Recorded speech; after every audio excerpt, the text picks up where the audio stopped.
Mesdames et messieurs, bonsoir. Bienvenue dans le JT Soir sur Canal 3 Bénin à la une de l'actualité ce samedi. Lancement du concours de recrutement de 117 agents contractuels de droit public de l'État au profit du ministère du Travail et de la Fonction publique, du ministère des Affaires sociales et de la microfinance et celui en charge de l'enseignement supérieur et de la recherche scientifique. Les épreuves ont été lancées ce samedi par les autorités de ces trois ministères. 567 candidats ont planché. On en parle dans un instant. On parlera également de la suite de la tournée du ministre conseil Expédie Huissou dans les établissements d'enseignement technique. Ce mardi, il était au Collège catholique Père Pierre Cotonou. Objectif apprécier les dispositifs de formation et encourager les apprenants. Images et reportages à suivre. À suivre également le point de la cérémonie de signature du partenariat né désormais entre l'opérateur OneXBet et la Fédération béninoise de football. Partenariat concrétisé par un don à l'endroit des Guépards du Bénin. Il s'agit d'un bus de 60 places officiellement remis à la FBF ce vendredi.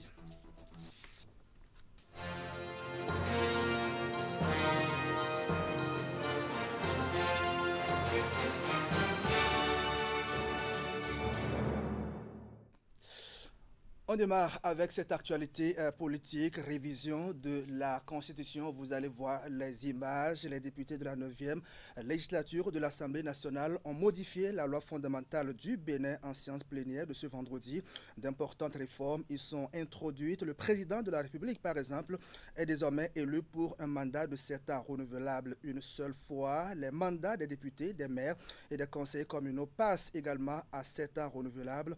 Le Parlement exerce désormais au terme des dispositions de l'article 79 modifié le pouvoir législatif et contrôle l'action gouvernementale. Il est composé de deux assemblées, à savoir l'Assemblée nationale et le Sénat.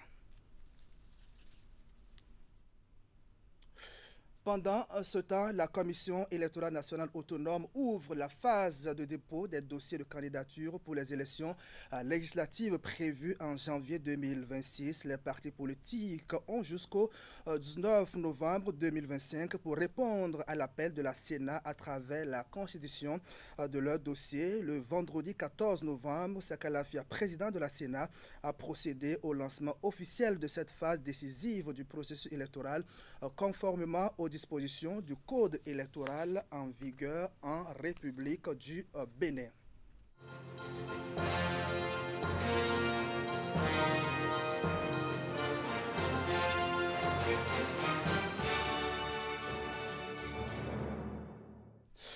Autre volet de l'actualité dans cette édition, lancement ce samedi 15 novembre 2025 du concours de recrutement de 117 agents contractuels de droit public de l'État au profit du ministère du Travail et de la Fonction publique, du ministère des Affaires sociales et de la microfinance et celui en charge de l'enseignement supérieur et de la recherche scientifique. 993 candidats répartis dans 6 centres de composition ont pris part à ce concours. Les épreuves ont été officiellement lancées par les autorités de ces trois ministères.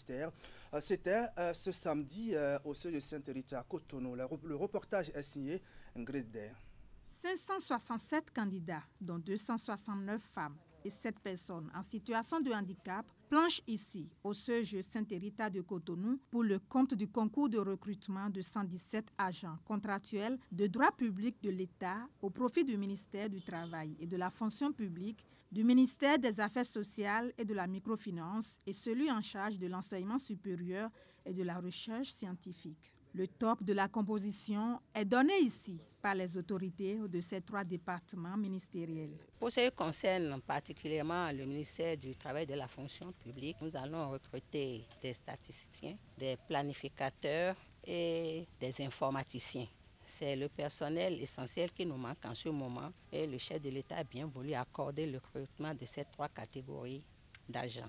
115 agents, c'est le quota qui revient au ministère des Affaires sociales et de la microfinance à l'issue du recrutement. Il s'agit des assistantes sociales, des infirmiers, des professionnels de la restauration et de l'hôtellerie. Quant au ministère en charge de l'enseignement supérieur et de la recherche scientifique, il va bénéficier de 32 nouvelles recrues. Il faut dire que c'est une avancée très importante, non seulement pour le ministère des Affaires sociales et de la microfinance, mais également pour tout l'ensemble du système de protection sociale dans notre pays. C'est un signal également que le gouvernement du président Talon réaffirme sa volonté à rapprocher les services sociaux de base des citoyens. Cela va rendre notre action sociale plus efficace, plus performante au service du bien-être collectif. Nous remercions le gouvernement déjà et surtout le chef de l'État qui s'est vraiment concentré à tout ce qui est réforme dans notre sous-secteur. Vous savez qu'il y a des réformes sur la qualité de l'enseignement, réformes pour digitaliser un peu nos pratiques. C'est pour cela que nous avons souhaité avoir un peu plus de renforcement dans les catégories des informaticiens, les statisticiens, les planificateurs et également, comme vous le savez, les attachés de services administratifs et financiers.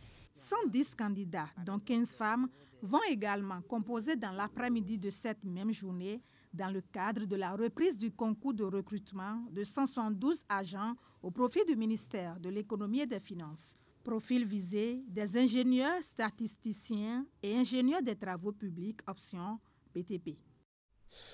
De son côté, le ministre conseiller à l'enseignement secondaire technique et la formation professionnelle poursuit sa tournée dans les établissements d'enseignement technique. Mardi dernier, vous allez le voir, Espédi Huissou était au Collège catholique Père-Pierre. C'est l'un des rares établissements scolaires combinant filière générale et technique. Objectif de la visite, apprécier les dispositifs de formation et encourager les apprenants. Espédi Huissou est accueilli dans une ambiance chaleureuse que nous allons découvrir dans ce reportage signé Teddy Goudalo. Au Collège catholique Père-Pierre de Cotonou, le ministre conseiller Espédi Huissou est accueilli avec enthousiasme par les élèves et membres de l'administration. Une étape particulière dans sa tournée puisque cet établissement se distingue par une double vocation, l'enseignement général et l'enseignement technique, offrant ainsi une formation complète et diversifiée aux apprenants. À cette rentrée 2025-2026, nous avons accueilli 966 apprenants, dont 451 filles et 515 garçons. En série scientifique, nous avons au total 251 élèves, 101 filles et 150 garçons. Grâce au dévouement de nos enseignants, à la rigueur de notre administration et au soutien constant de nos parents, nous apprenons chaque jour à viser l'excellence et à cultiver les valeurs du travail, de la discipline et du service. Les échanges avec les responsables ont permis de mettre en lumière les efforts consentis ces dernières années pour renforcer la filière technique en cohérence avec les ambitions du gouvernement pour l'EFTP. Depuis 1948, le collège Père-Pierre assure l'excellence dans l'enseignement en général et dans la formation des cadres en particulier. Leur façon de travailler s'inscrit entièrement dans ce que le chef de l'État voudrait pour l'ensemble de nos structures de formation. Ce qu'on a appelé l'étape d'Opierre est une étape obligatoire dans l'agenda de M. le ministre conseiller, ce que nous lui reconnaissons. Les résultats sont excellents ici. Je crois qu'il y a eu un taux de réussite au bac de plus de 97%. Au-delà des constats, Espédi Huissou a tenu à échanger directement avec les apprenants. Conseils, orientations et encouragements ont rythmé ces moments d'écoute au cours desquels il a rappelé l'importance de la discipline, du travail, de la maîtrise des compétences techniques dans la construction d'une carrière. Une rencontre qui, pour de nombreux jeunes, résonne comme une invitation à croire davantage à leur avenir professionnel. Toujours dans l'actualité, les mots de gratitude et d'engagement à l'endroit du chef de l'État. Les maires du Bénin ont exprimé leur reconnaissance à Patrice Talon pour sa vision et surtout les diverses actions de développement qui ont permis au pays de changer en quelques années de visage. C'était à la faveur des travaux de la session extraordinaire de l'Association nationale des communes du Bénin. La motion de soutien est lue par Tamou Biosarako. Il est le maire de Banikwara. On va l'écouter. Considérant les nombreuses initiatives prises par le président de la République, son Excellence M. Patrice Talon, dans le sens du renforcement de la décentralisation et du développement local, conscient de la priorité accordée par le chef de l'État au développement des territoires, ce qui se traduit par des investissements massifs dans toutes nos communes, notamment dans le domaine des infrastructures routières et socio-éducatives. Appréciant hautement les efforts politiques, administratifs et juridiques consentis par le président de la République pour stabiliser les conseils communaux et permettre aux acteurs locaux de travailler véritablement pour le développement de nos territoires, prenant en compte le sentiment de satisfaction de nos concitoyens dont nous sommes ici les porte-voix. Nous, maires provenant des 12 départements de notre pays et représentant l'ensemble des communes du Bénin, exprimons notre profonde gratitude au chef de l'État, le président Patrice Talon, et à tout son gouvernement. Maintenons notre détermination à poursuivre la communication auprès de nos concitoyens sur les grandes réussites et les bons qualitatifs effectués par notre pays grâce à l'action du gouvernement et de son chef. Exprimons enfin notre vif soutien au président de la République pour l'option de continuité de la dynamique de développement à la tête de notre pays. Le Haut Commissariat à la prévention de la corruption a lancé le lundi 10 novembre 2025 la campagne nationale de sensibilisation contre la corruption et les fraudes électorales. C'est un prélude aux élections générales de 2026 au Bénin. L'objectif est de promouvoir une culture électorale fondée sur l'intégrité, la transparence et la responsabilité.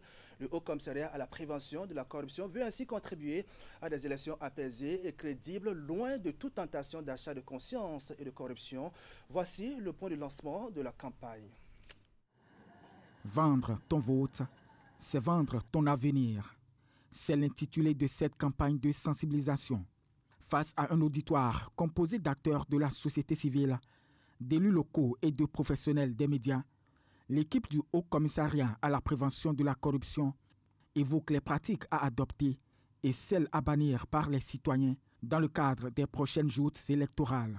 Il s'agit d'une campagne qui va parcourir, qui verra les équipes déployées par le Haut Commissariat parcourir les 12 départements du pays et toutes les 117 communes pour apporter le message d'appel à l'intégrité à l'endroit de nos citoyennes, de nos concitoyens, pour faire en sorte qu'ils puissent adopter des comportements éthiques à l'occasion des élections générales de 2026, pour faire en sorte de nos points, être un vecteur de la corruption dans le cadre de ces élections. Quand tu veux voter quelqu'un, il faut savoir que la personne, voilà, si je lui vote, ça va me faire du bien et il va travailler beaucoup pour le développement. Mais si vous avez voté à cause de l'argent et la personne vous a donné de l'argent, ça veut dire que vous avez déjà acheté. Le reste, s'il ne fait rien, vous allez dire qu'il n'a rien fait. Cible de premier plan de cette initiative, les responsables d'ONG et les autorités locales ont un rôle stratégique à jouer pour son aboutissement. C'est de pouvoir sensibiliser les membres d'abord de notre structure et puis pouvoir faire une sensibilisation de proximité dans le quartier, dans les zones dans lesquelles nous passons. Nous, on va faire sensibilisation, on va inviter les jeunes du quartier, les mamans, les propriétaires, pour un conseil extraordinaire d'ici semaine prochaine pour lancer l'appel. Et je suis sûr qu'on va inviter plus de 100 personnes, ça va donner quelque chose. Cette campagne de sensibilisation du Haut Commissariat à la prévention de la corruption prend fin le 9 décembre 2025. Dans le reste de l'actualité pour le compte de cette édition, les activités entrant dans le cadre du village du cinquantenaire de la CEDEAO ont été clôturées ce vendredi au Palais des Congrès de Cotonou. Vous allez le voir, c'était à l'occasion d'une soirée culturelle marquée par des prestations artistiques et culturelles pour démontrer qu'en dehors des institutions et des séminaires, l'idéal et les valeurs de la CEDEAO s'expriment aussi à travers les cultures africaines. Le village du cinquantenaire, faut-il le préciser, est l'une des attractions de la célébration du jubilé d'or de l'organisation sous-régionale. Plusieurs tableaux artistiques et culturels ont été présentés. Vigila Rodayon. À travers des tableaux artistiques et culturels diversifiés, présentés par des troupes venues du Niger, du Togo, du Nigeria et du Cap-Vert, pour ne citer que ces pays, l'émotion dans la salle était palpable. Mais il y a eu aussi en apothéose la talentueuse Anna Fambo et l'irrésistible Fatih sur scène, sans oublier le fameux intermède de l'humoriste à haute autorité. Alors que les rideaux tombent sur le village du cinquantenaire, la CEDEAO démontre encore une fois à travers la diversité des tableaux de cette soirée culturelle que le brassage des cultures est un passage obligatoire vers l'intégration. Nous avons tous vibré aux couleurs de nos traditions, aux sonorités héritées de nos ancêtres, aux cadences modernes qui traduisent l'énergie de notre jeunesse. Nous avons retrouvé dans les chants mandingues, Yoruba, Ewe, Peul, Aoussa, Fon, Bété, Bijogo et tant d'autres, des racines communes. Nous avons écouté dans chacune de ces voix l'écho de nos histoires entremêlées, la mémoire de nos royaumes, de nos peuples, de nos résistances et de nos espérances.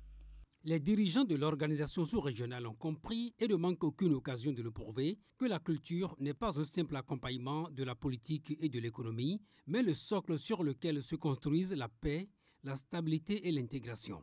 En cette occasion où la CEDEAO rend hommage à un demi-siècle de construction régionale, les personnalités qui, de par leur engagement, vision et action, ont incarné les valeurs de cette organisation, ont été honorées.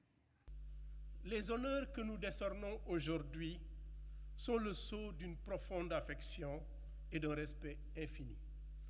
Ils ne sont qu'un geste, ils sont l'empreinte indélébile de leur action dans notre histoire commune. Ces distinctions magnifient leur contribution inestimable. Il ne s'agit pas seulement de construire l'intégration africaine dans les faits, ils l'ont aussi insufflé dans nos cœurs et gravé dans notre conscience collective. Une distinction spéciale a été décernée à Amadou Diong pour le leadership d'impact dont il a fait montre durant son séjour au Bénin. Le village du cinquantenaire de la CEDEAO se referme donc et les initiateurs nourrissent le vœu d'une organisation sous-régionale encore plus forte de sa jeunesse et de ses initiatives d'unité au cours des 50 prochaines années.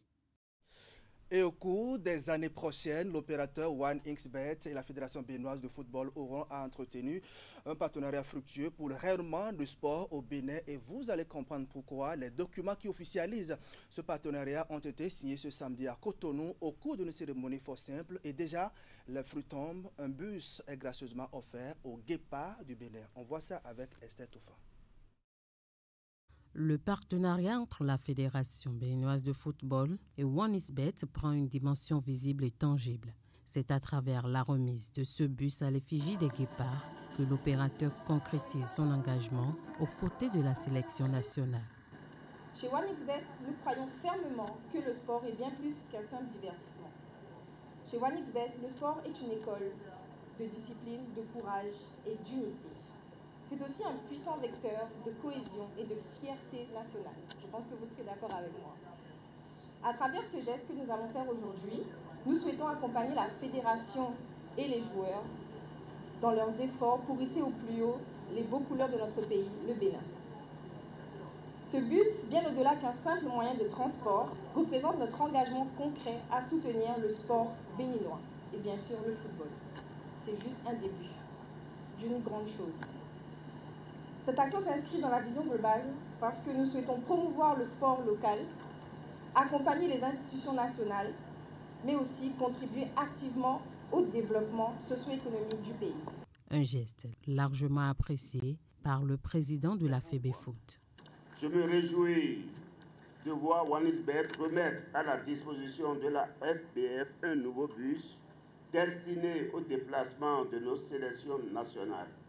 Je tiens à remercier chaleureusement tous ceux qui ont contribué à la concrétisation de ce projet et je puis vous assurer que nous ferons un usage exemplaire. Je voudrais lancer un appel à l'endroit des autres partenaires et sponsors. Rejoignez-nous afin que nous puissions unir nos forces pour poursuivre le développement et le rayonnement du football béninois.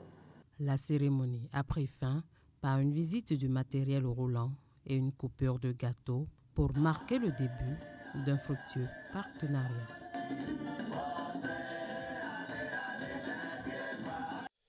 Et pour finir, sachez que le Festival national de sport féminin édition 2025 est lancé depuis jeudi dernier au stade municipal de Parakou. Ceci à la faveur d'une cérémonie qui a réuni autorités politico-administratives, acteurs du sport ainsi que les têtes couronnées de la cité des Kobourou. Du 12 au 16 novembre 2025, les athlètes vont s'affronter dans 3 disciplines sportives, à savoir le buntu, la lutte africaine et la gymnastique. L'événement est organisé par le ministère des Sports à travers la direction du sport et de la formation sportive, avec l'appui des partenaires. Une belle parade pour planter le décor. Reportage. C'est à travers une parade des athlètes des 12 départements du Bénin que cette 9e édition du Festival national du sport féminin fut lancée au stade municipal de Parakou. Un événement de grande envergure qui vise à valoriser la diversité des talents féminins et d'encourager une plus grande participation des jeunes filles dans toutes les disciplines sportives, mais pas que. À travers cette initiative, le ministère des Sports ne veut pas uniquement parler de sport. On veut parler de développement personnel des filles, d'estime de soi. C'est pour ça que le ministère s'est associé avec l'UNICEF et l'Institut national de la femme, pour pas que non uniquement que nos filles soient des sportives, mais qu'elles soient des citoyennes pour le Bénin de demain. Chers honorables invités, durant 4 jours, vous suivrez dans les matinées et dans les après-midi les belles compétitions et prestations dans cette maison.